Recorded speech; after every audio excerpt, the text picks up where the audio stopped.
केसरिया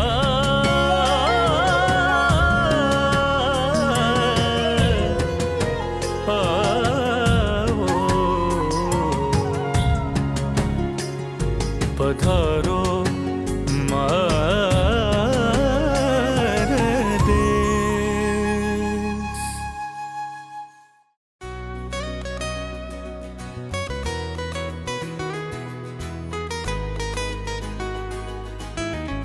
अस्सलामुअलैकुम। पधारो हमारे देश के फ्रेश एपिसोड के साथ आपकी खिदमत में हाजिर आपका मेज़बान हामून रशीद। एक ऐसे खूबसूरत मकाम पे आया हुआ है जिस मकाम की जो हिस्ट्री है वो बड़ी दिलचस्प है। कालाबाग मियांवाली का एक कस्बा जो एक शहर का रूप धार चुका हुआ है। कालाबाग रेलवे का ब्रिज, तारीख बड़ी दिलचस्प है। 1888 में ख्याल पेश किया गया टांक और मन्नू को, जो आज मौजूदा KPK का हिस्सा है, पंजाब से जोड़ा जाए। फिर 1924 से 27 पे इस पे 23 से काम हुआ। 27 में अप्रूवल मिला और इस ब्रिज का आप देख सकते हैं कितना खूबसूरत ब्रिज जिसने कनेक्ट किया। अब इस ब्रिज के कनेक्शन की जो वजह बनी है, यहाँ से गुजर रहा है इंडस, बल खाते पहाड़ों से, तंग व तारीक दरों से, जिसमें कई दरिया शामिल होते हैं। यहाँ पर आकर आखिरकार सिंध जो है अंगड़ाई लेता और मैदानी इलाके में शामिल हो जाता है। और ये खूबसूरत नज़ारा आपको जो देखने का मिलता है, कहते हैं ना कि पानी के किनारे बड़े बड़े शहर आबाद हुए हैं, बड़ी बड़ी सिविलाइजेशन आबाद हुई हैं। उन्हीं सिविलाइजेशन का एक हिस्सा कालाबाग भी है। यहाँ पे बहुत से तारीखी मकामात भी हैं और यहाँ पे बहुत सी मादनियात भी हैं। पाकिस्तान में जो दूसरा बड़ा नमक का जो ज़खायर हैं वो भी कालाबाग में ही पाए जाते हैं और कोयले के भी बहुत से ज़खायर हैं। यहाँ के शायर, यहाँ के अदीब, यहाँ के लोग, यहाँ के रवायात, यहाँ के जो कल्चर है, यहाँ के जो बाज़ार हैं, बहुत कुछ देखने को है। तो आज का एपिसोड हम जा रहे हैं एक्सप्लोर करने कालाबाग को। चलते हैं, एक्सप्लोर करते हैं कालाबाग।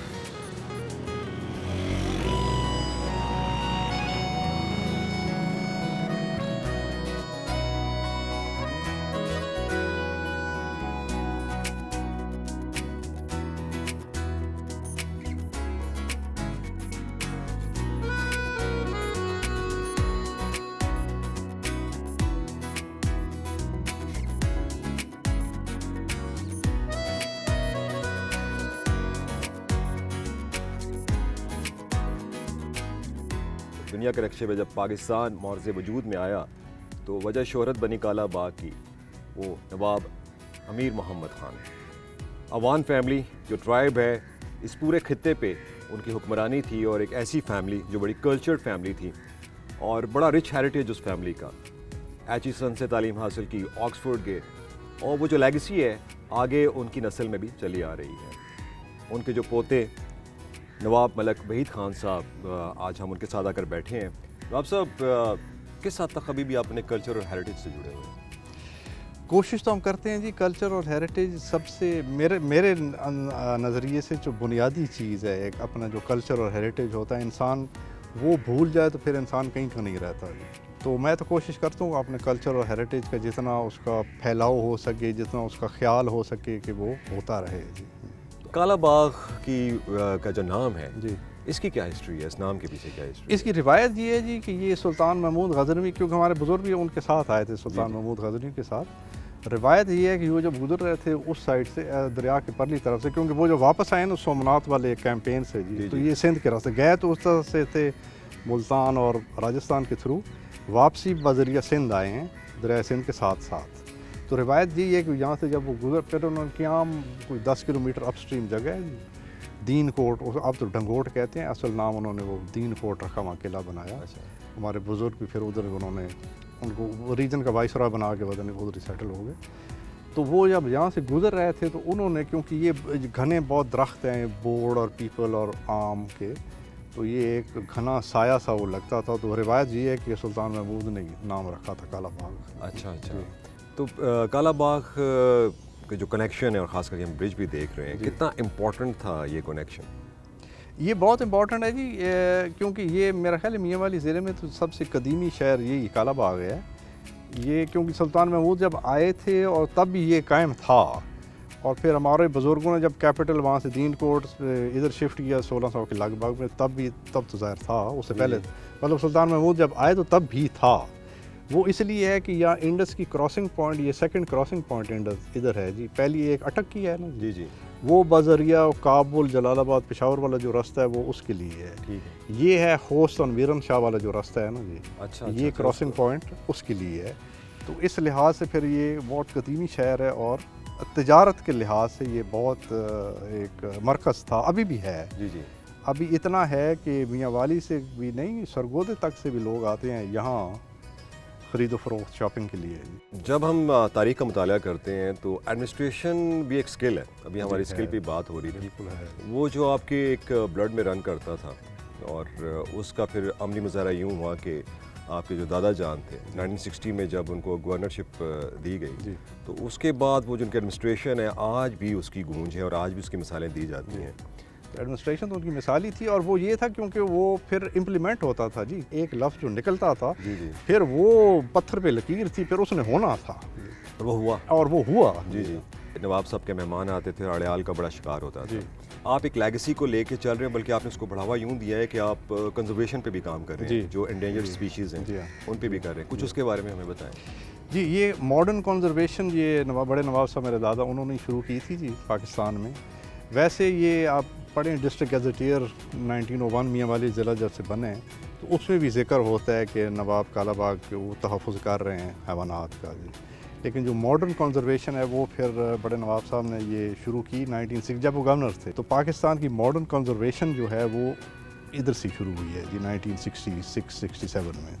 इस तारीखी जगह पे बहुत सारी डिग्नेटरीज और ब्रोक्रेट्स और बहुत से जो बल्कि बादशाह और अपने वक्त के जो मारूफ शख्सियात थी वो भी मेहमान बनती रही हैं, और उन यादों को भी आपने यहाँ इकट्ठे कर रखा है। कुछ उसके बारे में थोड़ा सा बताएंगे। जी अल्हम्दुलिल्लाह ये पाकिस्तान के तो तमाम लीडर आ चुके हैं तकरीबन, कायद आज़म से लेके governor general Iskander Mirza, field marshal Ayub Khan, Bhutto साहब, बेनज़ीर साहबा, शाह फैसल आ चुके हैं जी, शायरान आ चुके हैं, और दो first ladies US first ladies भी आ चुकी हैं जी, एलेनोर रूज़वेल्ट और जैकी कैनेडी जी। जैकी कैनेडी भी? जी। अच्छा अच्छा अच्छा, दैट्स प्रीटी इंटरेस्टिंग।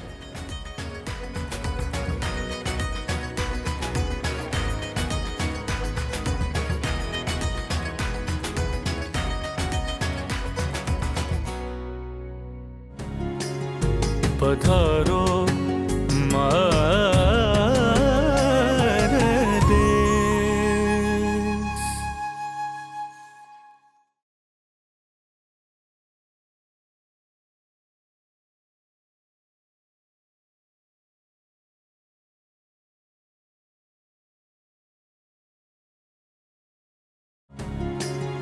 पधारो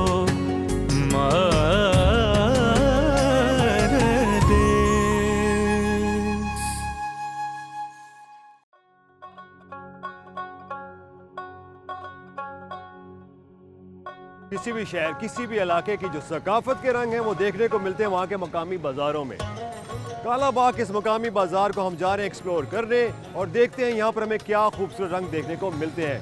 आइए चलते हैं।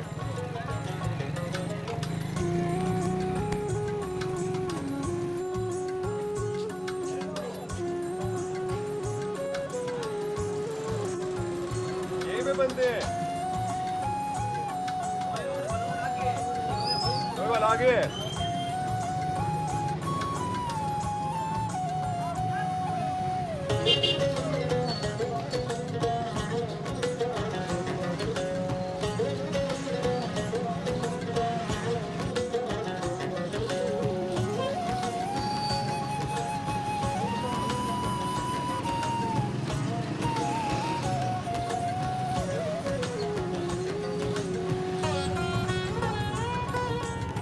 अच्छा, जब इन बाज़ारों में आते हैं तो फिर आपको काफ़ी एनर्जी भी चाहिए। काफ़ी लंबा बाज़ार है, यहाँ पे रौनक होती है। यहाँ पे आपको भुट्टा मिलता है, चने मिलते हैं, कश्मीरी दाने मिलते हैं और छली यहाँ पर बोला जाता है। तो बड़ा लुत्फ़ आता है। आप शॉपिंग भी करते हैं और आप साथ साथ, अगर मैं बुरा ना माने तो कहूँ, मुँह भी चलाते रहते हैं। तो बेहतर है इन चीज़ों से साथ मुँह चलाना। तो ये छली कितना है? 50-40। ये देना मुझे, दे दे 100 रुपये का। 100 रुपये के दे दो सर।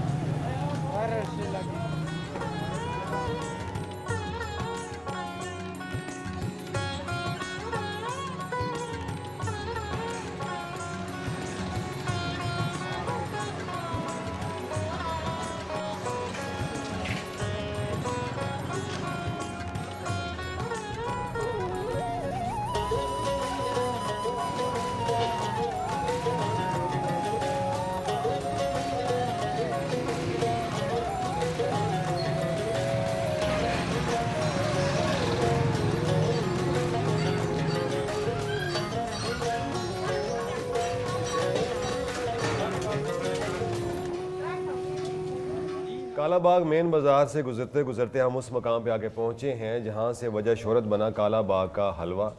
मखड भी करीब तरीन ही है, मखडी हलवा बड़ा मशहूर है और इसको अब ये कालाबाग का हलवा बोलते हैं। हाजी नज़ीर हलवे वाला यहाँ का सबसे मशहूर हलवे वाला है और हम इनके पास आकर बैठे हैं। यहाँ सुबह सवेरे फजर की नमाज के बाद से ही हलवा बनाना शुरू कर देते हैं और हलवे की खुशबू मुझ तक तो पहुँच रही है, मगर आप देखेंगे उसको हलवे के बारे में, जानेंगे रेसिपी क्या है हाजी नज़ीर साहब से। कैसे जी हाजी साहब, खैरियत से हैं? बिल्कुल जी ठीक है। हाजी साहब 125 बरस से आप लोग ये हलवे का कारोबार कर रहे हैं, 53 बरस से आप कर रहे हैं। ये जगह कितनी कदीम है और इस हलवे की मशहूरी की वजह क्या और कहाँ कहाँ ये हलवा जाता है?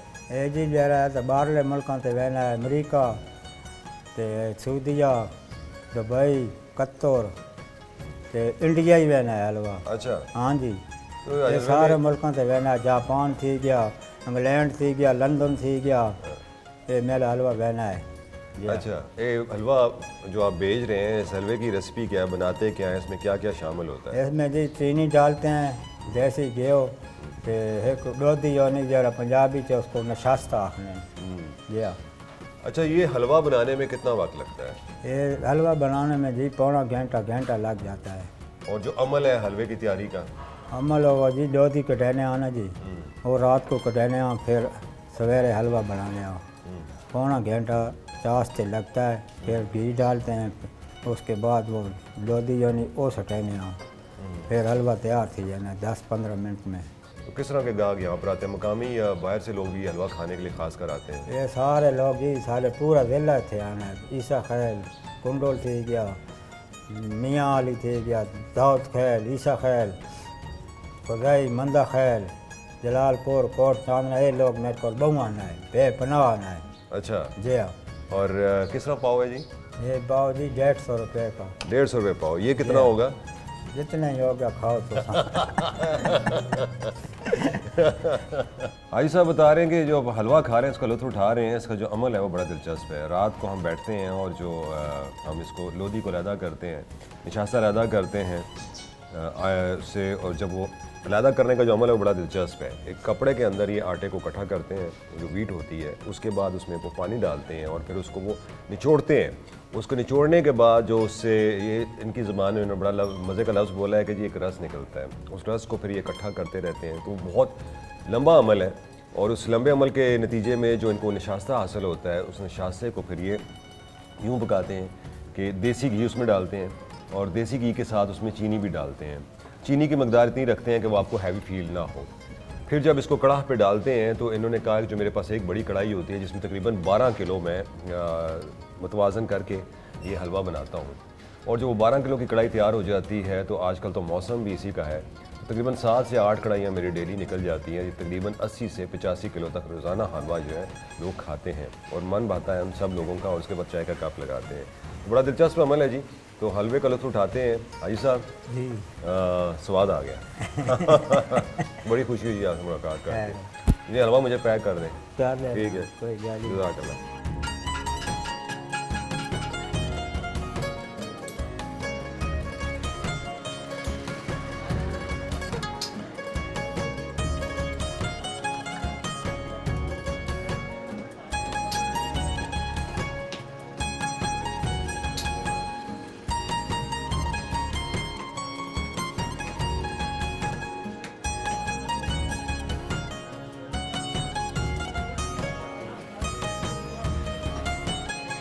कालाबाग का एक बाजार बहुत मशहूर है जिसे बोलते हैं बाज़ार लोहारा। यहाँ को लोहे को कूट कूट कर उससे तवे बनाए जाते हैं, परातें बनाई जाती हैं और दूर दूर से लोग यहाँ पर तवे और परातें लेने आते हैं।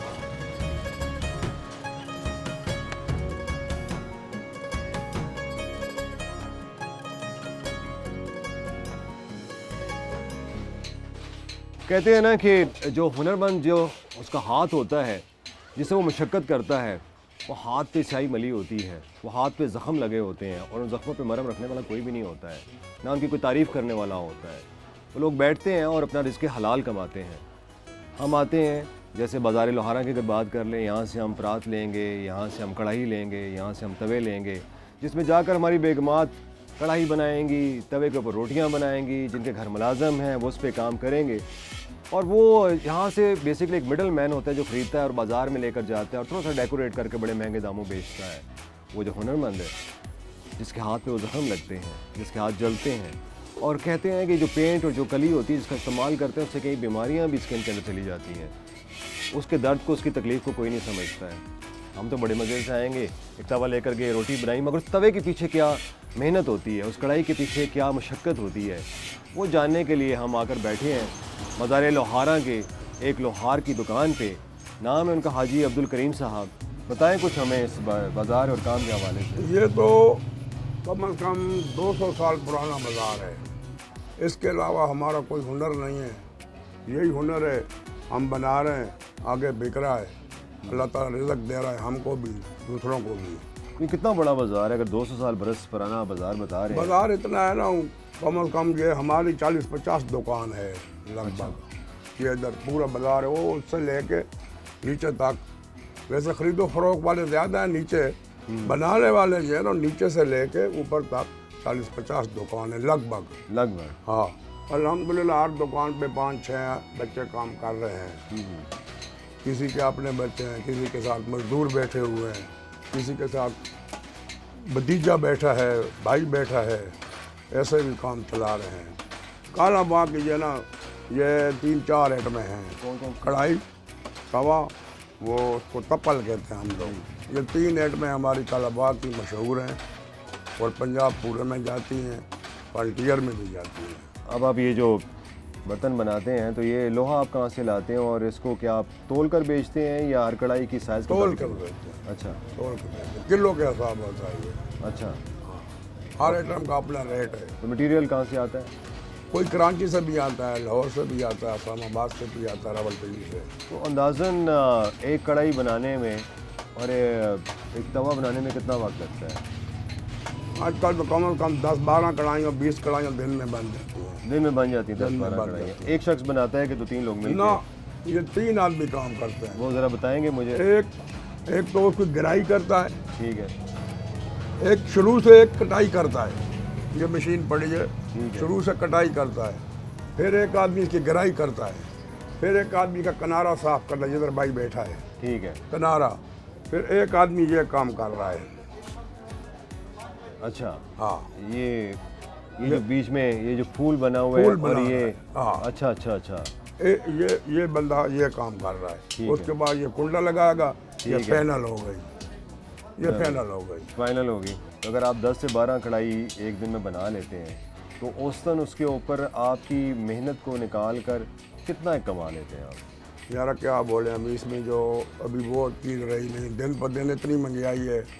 बस यही है, ये आप जो मेहनत कर रहे हैं वो हमारी बचत हो जाती है। हम जो खुद हाथ से काम कर रहे हैं उससे कोशिश यही होती है, जो आप खुद काम कर रहे हैं या बच्चे लोग काम कर रहे हैं तो अपनी दिहाड़ी बना लेते हैं। ये वो हुनरमंद है जिनके साथ बैठकर सारे दिन की मशक्क़त के बाद भी वो हंसकर मुस्कुराकर हमसे बात कर रहे हैं। सलाम है इनकी अज़मत को। निकलते हैं अब यहाँ से, आगे देखते हैं आपके लिए हम क्या क्या ढूंढते हैं और क्या क्या आपके लिए लेकर आते हैं। बहुत बहुत शुक्रिया हाजी साहब, बहुत बहुत शुक्रिया।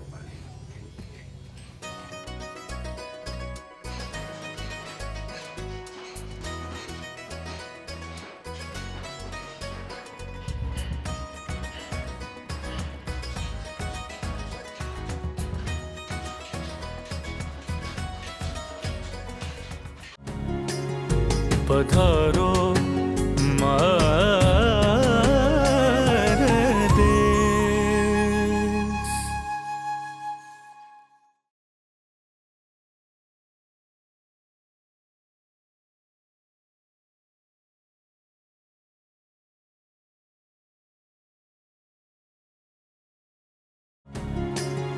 पधारो मारे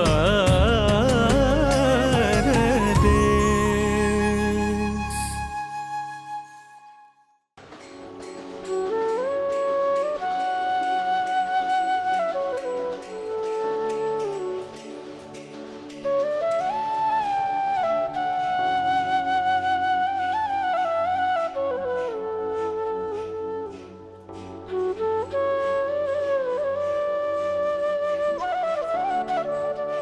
कालाबाग मेन बाज़ार से आप नीचे उतरते हैं तो एक बड़ा मशहूर बाज़ार है लोहारा का बाज़ार। लोहार वहाँ पर होते हैं, इसके साथ ही एक मोहल्ला प्राचगान है और ये काफ़ी मोहल्ले हैं जो इस मोहल्ला प्राचगान के साथ बिखरे हुए हैं, मिले हुए हैं, जुड़े हुए हैं कि बहुत ही कदीम इलाका है और यहाँ पर सदियों पहले से लोग आबाद थे और यहाँ पर जो अक्सरियत आबादी थी वो हिंदू आबादी थी जिनका पेशा तिजारत से जुड़ा हुआ था।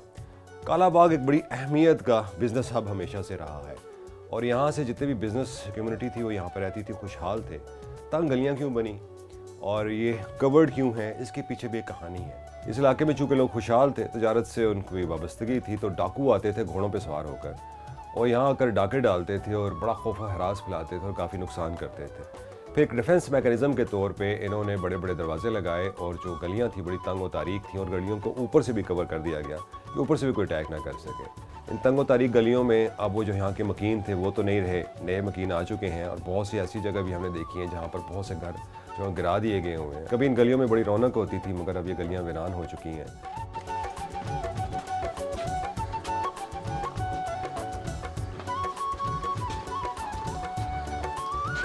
कालाबाग शहर में और जो कस्बा है वहाँ पे गर्मियों में बड़ी शदीद गर्मी होती है मगर इन गलियों में जब आते हैं तो बड़ी ठंडी गलियाँ हैं और जब आप ऊपर निगाह दौड़ाते हैं तो लकड़ है, लकड़ के ऊपर जो है इन्होंने चटाइयाँ हैं जो खजूर के दरख्त से बनाई जाती हैं वो डाली हुई हैं और इसकी वजह ये भी समझ में आती है क्योंकि इलाके में शदीद गर्मी पड़ती है तो इन गलियों में से जब आप गुजरते हैं तो आपको गर्मी का एहसास नहीं होता है। इन तंग तारीख गलियों में जो दरवाजे आप देखते हैं बड़े मजबूत दरवाजे हैं, बड़ा अच्छा उस पर लकड़ का काम भी हुआ है। अस्सलाम वालेकुम। वालेकुम सलाम। भाईजान क्या हाल है? शुक्र है अल्लाह पाक का। खैरियत से हैं? ठीक ठाक हैं? शुक्र है। कितने अरसे से आप यहाँ आबाद हैं? अभी मेरी उम्र 55 साल है। जी जी। पैदाइश भी इधर ही हुई है। पैदाइश भी इधर हुई है? जी हाँ, हमारा वाला दादा परदादा इधर ही जिंदगी गुजारी। तो यहाँ कितनी आबादी है, कितने लोग यहाँ से चले गए हैं? बहुत सारे काफ़ी चले गए हैं, थोड़े बहुत हैं अभी। इन गलियों में आप खुश हैं? इंशाल्लाह आपस में प्यार मोहब्बत है, घरों में आना जाना है?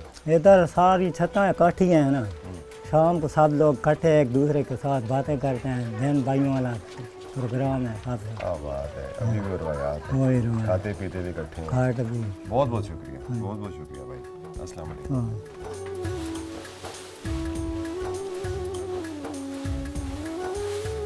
तंग गलियाँ हैं तो आपको रुकना पड़ जाता है। बात ही क्या करें, मजदूरी का मसला है। अस्सलाम वालेकुम। वालेकुम अस्सलाम। क्या नाम है भाई आपका? मोहम्मद मुश्ताक। मुश्ताक साहब, ये क्या है? ये जी पट्ठा है। पट्ठा है? जी भाई। इस पट्ठे को किस चीज़ के लिए लेके जा रहे हैं? ये सिलाई करेंगे, कोई उनाई करेंगे, ये औरतें बनाती हैं पंखा घरों में। अच्छा अच्छा, यहाँ घरों में औरतें से पंखा बनाती हैं, मगर ये लोकल प्रोडक्ट तो नहीं लग रहा है। कहाँ से लाए आप? ये कोयटा बलोचिस्तान से आता है इधर बिकने के लिए। तो इस इलाके में कितनी तब्दीली देखी है बचपन से अब तक? तब्दीली है ना, आप देखें अभी जो मीठा पानी है सब मकानों को लेके जा रहा है नमक की वजह से। पानी खारा हो गया जी है। भाई जान।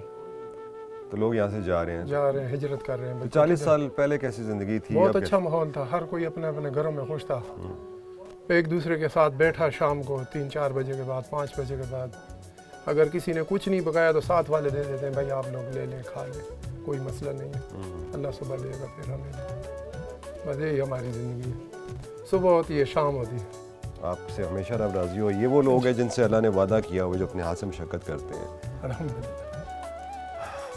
रब ताला आपसे शुक्रिया। हमसे राजी। मेहरबानी। जज़ाकल्लाह मुश्ताक भाई।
मोहम्मद अकरम भाई, मोहल्ला प्राचगान में हम आपके घर के छत पे आए हैं और यहाँ सारे घर आपस में एक साथ जुड़े हुए जी हैं। हाँ, एक दूसरे के ऊपर ऊपर है ना, ऊपर ऊपर है, step by step. Step by step. अच्छा, मैं ये कहना चाहूँगा ना कि ये जो पुराने मोहल्ले हैं जहाँ छतों के साथ छत जुड़े होते थे, तो वहाँ के रहने वाले जो मकीन हैं वो भी आपस में वैसे ही कनेक्टेड होते थे, वैसे ही आपस में जुड़े होते बिल्कुल, अभी तक वही मसला है, वही थे। लोगों का आपस में प्यार है, मोहब्बत है, इत्तेफाक है। हाँ बिल्कुल। अच्छा, अभी ये सामने जो हमें पहाड़ी नज़र आ रही है, इस पहाड़ी से नमक निकल रहा है और इसके पीछे जो है नमक की बाकायदा जो है वो छोटी छोटी कानें बनी हुई हैं, वहाँ से नमक निकालते हैं। इंडस के किनारे आबाद मोहल्ला प्राचगान कालाबाग का एक बड़ा मशहूर मोहल्ला है और यहाँ पर अक्सर घर गिर भी चुके हुए हैं और बहुत से लोग यहाँ से मूव भी कर चुके हुए हैं और अब हम भी यहाँ से मूव करेंगे। अपने साथ बहुत सारी ऐसी यादें लेके जा रहे हैं जो हम कभी नहीं भूलेंगे। आए कर ठीक।